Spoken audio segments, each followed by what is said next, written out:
Hello bachcho, let's read the question. If the equation 4y cube minus 8a square yx square minus 3ay square x plus 8x cube equal to 0 represent three straight lines, two of them are perpendicular, then sum of all equal possible values of a is equal to।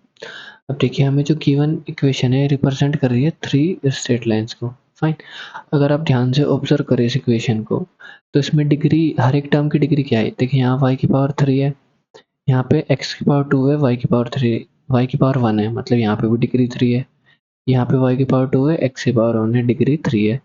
यहाँ x cube है, degree 3 है, मतलब पूरी equation में degree 3 है, homogeneous equation है। तो homogeneous equation जो होती है डिग्री 2 या 3 की, वो हमेशा स्ट्रेट लाइन को रिप्रेजेंट करती है जो ओरिजिन से पास करती है।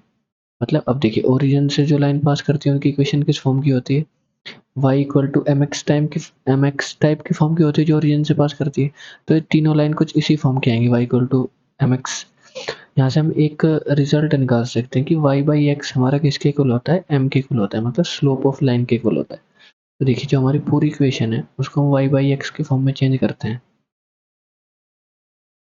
8a square minus 3ay square x plus 8x cube है। देखिए पूरी इक्वेशन को x क्यूब से डिवाइड करेंगे तो आएगा 4, इसको लिख सकते हैं y अपॉन एक्स का क्यूब, माइनस 8a स्क्वायर, इसको लिख सकते हैं y upon x, minus 3a y upon x का स्क्वायर प्लस 8।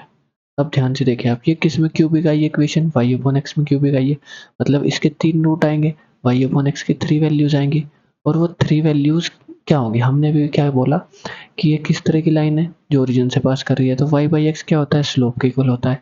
तो यहाँ से y बाई एक्स की 3 वैल्यूज आएंगी, तो मतलब ये 3 स्लोप की वैल्यूज आएंगी m1 m2 m3, जो तीनों लाइन होंगे इनके स्लोप आएंगे यहाँ से इन इक्वेशन को सोल्व करने के लिए। तो दैट इज अगर हम तीनों स्लोप का प्रोडक्ट निकालें, अब देखिए m1 m2 m3, product of roots का हमारे पास क्या फॉर्मूला होता है क्यूबिक के लिए, क्यूबिक के लिए होता है minus times constant term, constant है हमारा 8 upon coefficient of x cube.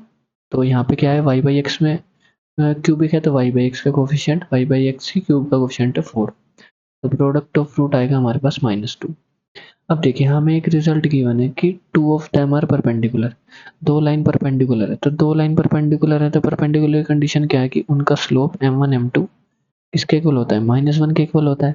अब देखिए वैल्यू अगर हम यहाँ पे यूज करें तो m1 m2 हो जाएगा -1 इंटू m3 और इक्वल टू किसके, -2 के।